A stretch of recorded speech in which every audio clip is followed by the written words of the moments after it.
Hey guys, it's Lish from Devalishangell. Today I'm going to show you how to make this cute and trendy dress. I hope I'm not too late to the party because I know it's kind of been trendy for a while now. It is definitely the perfect birthday or vacation dress though. I'm using this 4-way stretch fabric. It's the same fabric that I use to make my bikinis. It kind of has like a dry fit feel to it. And here's my pattern. I just created this pattern by tracing a maxi dress that I owned. It's a pretty simple pattern. The top has like a small V cut. So I'm just going to cut out the front panel. And yes, like many other sewing girlies, I do cut out most of my patterns on the floor and break my back. Why? I don't know. Just a side note, when you go to cut your back pattern, I highly suggest putting the two pieces of fabric right sides together when you cut, so that way they're ready to pin once you're done. For the back piece, I'm using the same pattern, but I don't need this top part, so I'm just going to fold it in so the top of the back piece is straight. Here I'm just cutting out the back piece. This fabric is super stretchy, so it's very forgiving. Your pattern doesn't have to be super precise. As long as you get stretchy fabric, you kind of have a lot of wiggle room when it comes to the sizing. Since this dress is worn without a bra, I do prefer it to be tighter. My pattern pieces are already right sides together, so I'm just going to either pin or clip around the two side edges.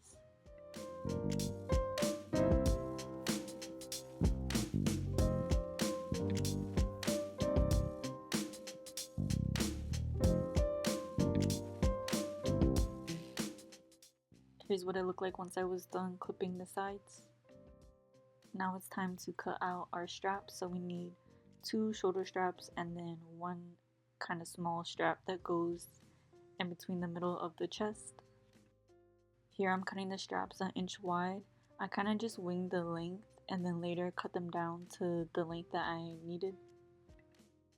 My middle strap ended up being 2.5 inches and my shoulder straps ended up being about 13.5 inches. But definitely make the straps longer than this, that way you have something to grip while you're sewing it and then you can always trim it down later. Now I'm going to sew down the sides of my dress as well as sew my straps. If you don't have a serger, it's okay, you can still sew this dress. Every time I use my serger, just use a zigzag stitch on your regular sewing machine.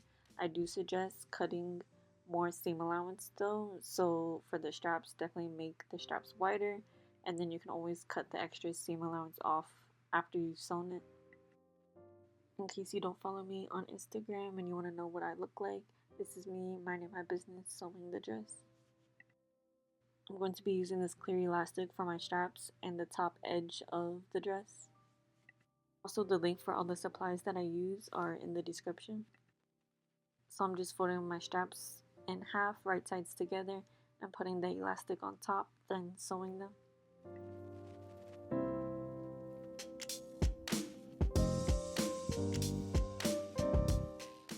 I never had this happen before, but my elastic was in a knot, which was annoying. Anyways, this is what the strap looked like once the elastic was added. I'm gonna make my straps really thin, so this is just me turning the strap out with my loop turner. It was a bit of a challenge because I sewed them pretty thin. Just a side note, sometimes when I want thin straps, they don't always come out even, so I'll sew a couple of them and then I'll just pick like the 2 that look the most even in width. I did make a dress before where the shoulder straps were kind of different widths and it just looked super off. I tried on the dress and I felt like the top was a little bit loose, so I just took that in before I started sewing the rest of it. Next, I just took a washable marker and I marked where I want the opening to be. I really hate mannequins with fabric on them sometimes because it was so hard to put the dress on and then it gets all staticky. Anyways, I'm just putting the dress on the mannequin so that I can make sure that the marker I drew is nice and even. The key to adding a cutout to a dress is do not make it too wide because when you put it on, it's going to pull and stretch out even further. So whatever you want the the opening to be, cut it like an inch or so in, because it's going to stretch out even further when you put it on. Once I feel like the marks look good, I just cut out what I drew.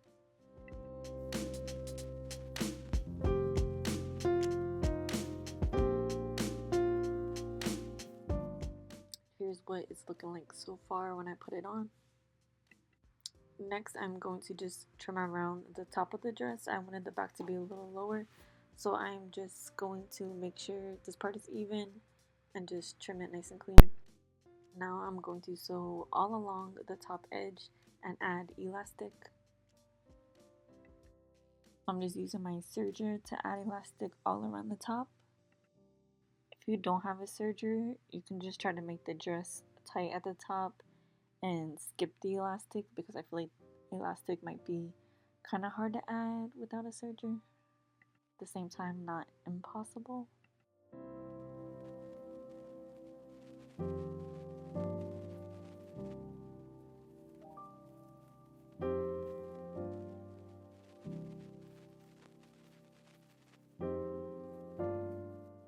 Now it's time to add the strap in the middle and the shoulder straps. I'm going to use what I call the little burrito method and just kind of wrap the fabric around the strap and then sew this with a straight stitch. I added my straps like this and then hemmed around the top of the dress after. I just wanted my dress to look super professional because I wasn't sure if I was going to keep it for myself or sell it, but in all honesty, you can just sew the straps like straight onto the dress with a zigzag, and you do not need to hem the top of the dress, but I just felt like it gives it a more professional finish. I'm going to sew the straps to the back of the dress later. I added the 2 shoulder straps, and now I just need to add the strap in the middle. Here's what the top of the dress is looking like so far, so now I'm just going to hem all around the top of the dress with a zigzag stitch. Here I'm just folding over the edge and sewing on top of it with a zigzag.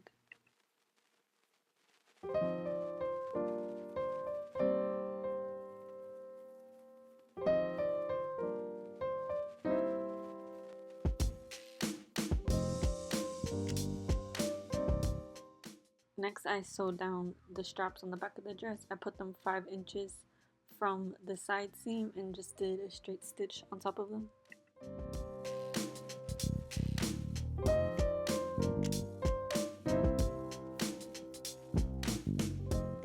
Now it's time to make the ruffles, so I want to cut out a bunch of strips, so I'm just making sure that one of the sides of my fabric is nice, clean, and straight, so I'm just trimming up the edge here so it's nice and straight and easy to cut. Now I'm just going to make a bunch of long strips that are 1 inch wide.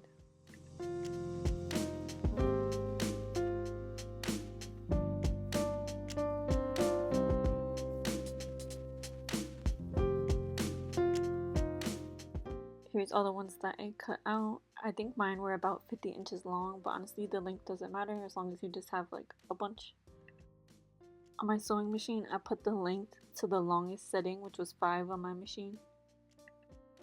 So to scrunch them, we're going to make a long basting stitch and then pull the stitching. Do not back stitch in the beginning or at the end. Okay, and you want those strings to be kind of long. Make sure they're not too short, and just sew all the way down it. Again, do not back stitch at all.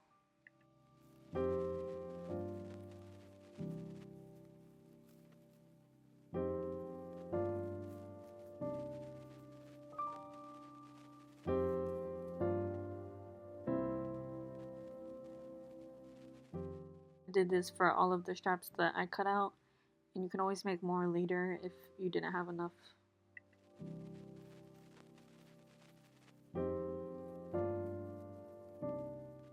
This was probably the most time consuming part of the dress, is just pulling these little threads. So you're going to hold on to one of the threads and just kind of scrunch the fabric up onto one of the seams.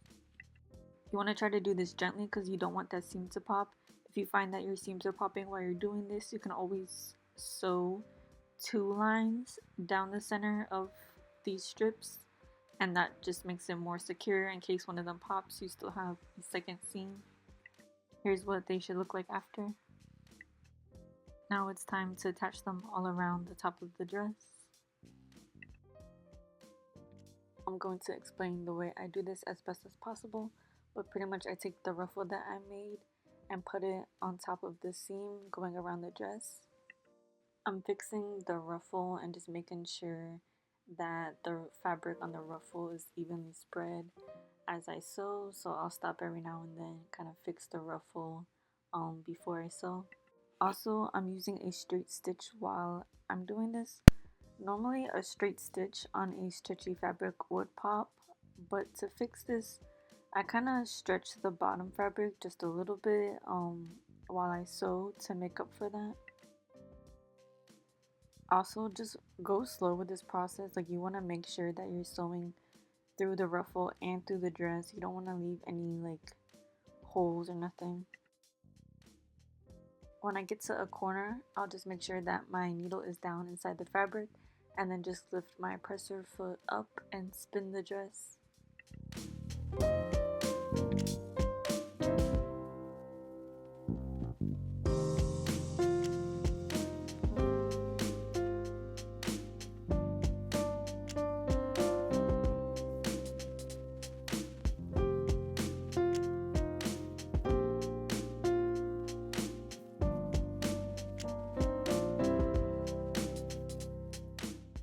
When I get to the end of a strip, I just take another one and put it on top of the ending of the one before it, and it just kind of blends in, and just keep adding the strips as I go.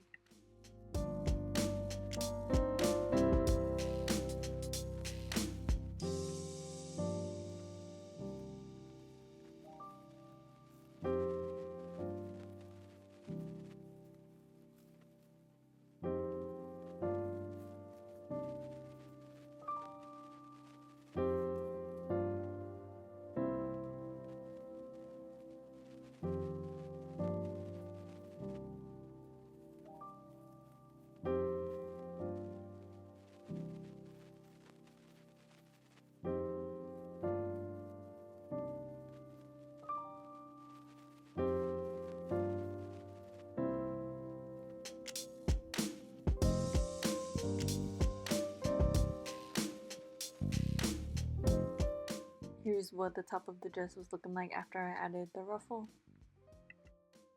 Now it is time to add the slit, so I'm just taking a washable marker and putting a line down the dress where I think the slit should go. After I drew the slit, I just tried the dress on and made sure that I liked where it was on me and that it looked good. And then once I was happy with it, I'm going to cut the slit now. So I cut a straight line, but since I need to add the ruffle, I'm just cutting an inch next to it, and then at the top I just kind of round out um the top part so it's not like such a harsh turn, if that makes sense, when I'm sewing the ruffle on. Now all that's left to do is to add the ruffle to the slit. This one is a lot easier since the slit doesn't have to stretch around the body. It doesn't matter if you stretch out the bottom fabric at all, because no matter what, the seam shouldn't pop. I'm just continuing to add the ruffles until I get all the way around the slit. You can see here for some of the ruffles I had to like fix and flatten them out because I don't know why the fabric was just folding weird. Anyways, this is the final product. And here's a video of me trying it on. You can tell I'm feeling it when I do this little head motion thingy. I plan on wearing this when I go to Mexico, so I'm so excited. I also thought it was really cute when I crossed the straps like this. As always, thanks for watching. Don't forget to like and subscribe for more free tutorials. And if you have any questions, just comment them down below.